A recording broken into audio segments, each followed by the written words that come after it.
Hey friends, welcome back to my channel. Happy Wednesday to everyone. I'm so happy you could be here to spend some time with me today, and if you're new, I hope you will consider hitting that subscribe button to join our crafty little family. So for today's video, we're going to work on part 2 of the tutorial on this recipe mini album. If you didn't catch the first portion of this, we posted that last Wednesday. We created the full base for this. I will link it at the top of the description so it will be easier to find. And today we're going to add all of those gorgeous pattern papers and create fun inserts and tuck spots for this heirloom quality mini album scrapbook cookbook. So if you're interested in seeing how I finish off this mini album, then stick with me and we'll make it together. Got my book here all ready to start finishing. I did take out those pages where we had the pockets just to reduce a little bit of the bulk of the papers here so that I could adhere them on more of a flat surface. I do want to start with these 2 full page flips, and that's because I'm going to add a portion where I'm going to add glue, and I want that to set up before I move along. So these 2 pages are showing together and I want them to match. My cardstock for these, all the full-size pages throughout the book, is 5 7/8 inch high by 4 7/8 inch wide. The pattern paper is 5 3/4 high by 4 3/4 wide, and that will be all of those full-size pages, even the ones that go underneath the pockets. You will have to figure out for yourself which is the best way to get to that side where you can get the best measurement and get this centered. And I think sometimes it helps to put these flat down on the tabletop as well, just so that you can have a flat surface to work on. My cherry stems are both going up in the correct orientation. Sometimes you have to have directional paper to work with, and you have to make sure that everything goes in the right direction. So once I open that, all 4 of these pages show at the same time, so I want to have them coordinate as well. That is not a rule for everyone. You do whatever makes you happy, especially if you're working through your stash and getting through all of those collections so that you can make room for new stuff. But for me, I just like to have these inside pages coordinate if they show together. So this does not have additional space built into the spine or that score area, so I'm not putting pockets on this one, but I do want to have some additional place for pictures because this is not only a cookbook but also a scrapbook, so you may want to add all of those memories that go along with your family recipes. If this isn't a cookbook, when you make it, you will definitely appreciate having all that extra space to have more layering opportunities. So now I want to bring in a couple of these really sweet cut apart images from a different collection. The paper that I'm working with today comes from Bo Bunny. I did work on their design team for several years, and they sent me quite a very generous amount of supplies to work with, and this is some that I had left over. It's called Kiss the Cook, but I know just from doing searches lately there are many different recipe and cooking collections out, so you could easily find one if you didn't have one in your stash. So I want to use these 2 specific cut aparts. These are from Simple Stories, but they coordinate really well because they have kind of a retro vibe, very vintagey. I want to use these as a tuck spot, so I'm going to adhere them only along the side and the bottom with my glue so that I can tuck a image behind and insert. This will be a good thing to do now so that that glue can set up and I can continue to work along. Just to get it lined up well, I'm going to utilize that cardstock border that I have already on the pattern paper. That will keep everything nice and square and even. So I'll do this side as well. I'm going to put my glue only on 2 sides again. And then line that up. This will set up while we work on our pocket pages.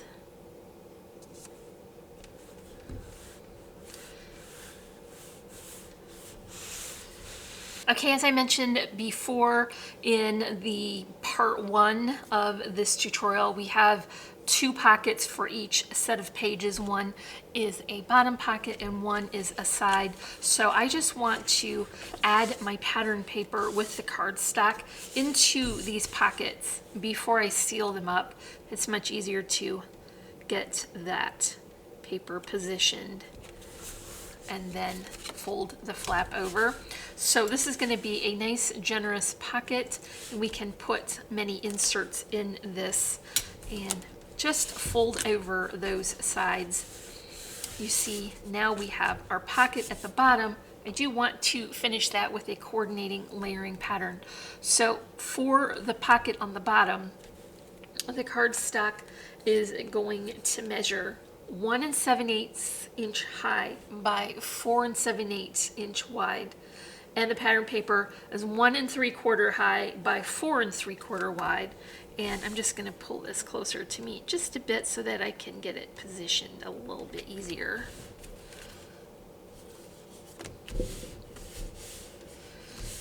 And that will be the left-hand page. So for the right-hand page, we're going to follow that same process by adding our pattern paper to the page, folding over and sealing up the pocket. Now our pocket measurement is 5 7/8 high by 1 7/8 for the cardstock, and the pattern paper is 5 3/4 by 1 3/4. That's just going to run along this side here. There will be one additional step for this page, and I want to remove the paper backing from my tape now and add a 4x4 cut apart as a tip in. So I just cut my cardstock to be 4 high by 5 wide, scored at 4, and then I cut my image to be 3 7/8 by 3 7/8, and that gives me the nice border. So I'm not going to cover the back of this card with pattern paper because this would be an opportunity to have journaling or add another recipe if you're using it as a recipe card. And when you put things into this pocket, this tip-in will help secure it and keep everything inside when the book is closed. So let's go ahead and add those pages now.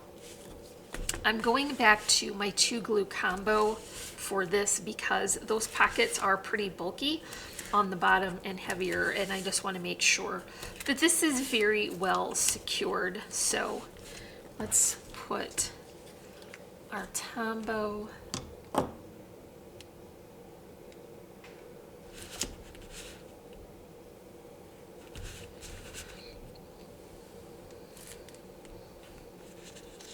and because these are the same size, I can just line up my corners there, and then I can add the right hand page as well. So here is my set of pocket pages. I will repeat that process as I go throughout, and I have prepared all of my pages off camera so I can just add them now. So I'll put on a bit of music for you, and then I'll just show you this whole process.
Okay, so I've got all of the pages inside covered with both styles of pocket and then also those tip-ins. You can see that I've just mixed and matched a lot of the different patterns from the collection and got a similar but different look for each page.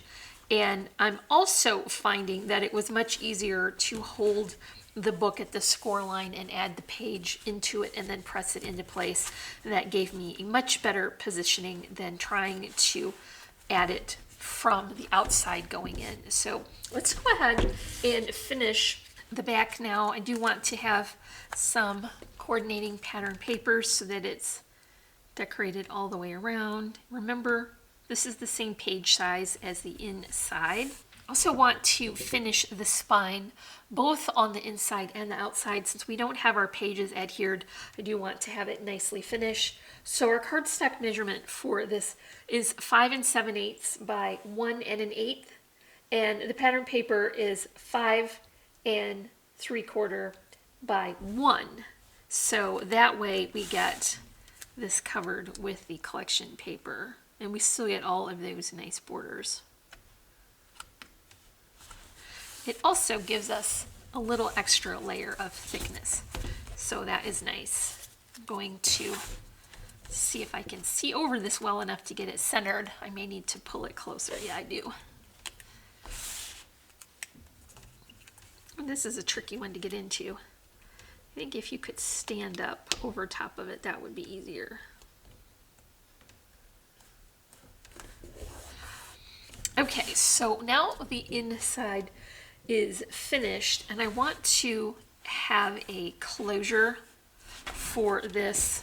I want to put some trim on so that I can tie this up.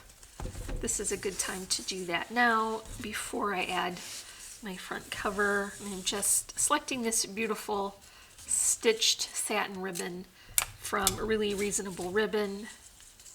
I'm just going to tack that into place temporarily.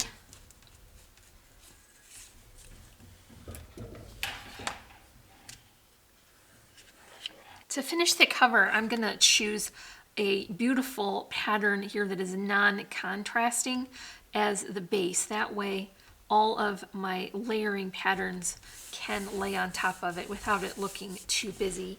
I picked a pretty little scalloped edge die here and added my layering pattern to it. So this is a raised portion. On this, we can begin to start adding dimension. And then I do have a tag, which was another one of the cut apart images from the Simple Stories collection. I used a tag die just to give it a more unique shape and to help it take up less of the background there. I've got a pretty flower arrangement that I'm going to add to the bottom here, and that's just finished off with the leaves that came from the Little Birdie Craft flowers and then some pretty canvas May Art ribbon. So I'll just add this to finish off the corner, and then I've got a couple of cute little charms here, these little mixing bowls, and I'll add those as I do, tied with string. Set that into some hot glue. Remove the excess and finish that off with a vintage button. So that's going to be our cover. I do want to add inserts now to continue to fill this book up. You can see it's already getting quite chunky, which is so nice. So for each of these pockets, I do have an insert, and I just went through the 6x6 paper pad and selected the patterns that were a little bit smaller. I thought they would be easier to have as a layering pattern. And I've also cut my paper so that it would be in the right direction. So the apples would be going up or sideways in this pocket. You see that fits nicely in there. Okay, so the 110-pound cardstock on these is 4 1/4 high by 5 wide. The red cardstock is 4 1/8 high by 4 7/8 wide. And the pattern paper is 4 high by 4 3/4. and that gives us a nice sturdy layering. It also provides us with some neutral pattern, some neutral cardstock on the back if you want to add your recipe to that or put some journaling. I'm just going to go through and select which patterns I think will go together. This one is a non-directional pattern, so I didn't have to worry about that one. So let's put this one in here.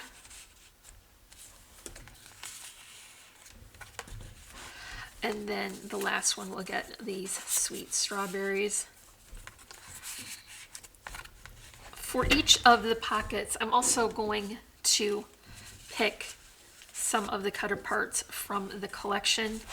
I've got two that are the 3x4 size and one that is the 4x4. So let's obviously tuck that one in here and then pick a couple for this page as well. You're going to have lots of opportunities to finish this off with all of your details. Let's pick this one and this one for this pocket, and then the charcuterie, or as I used to call it, the deli tray, can go in that pocket.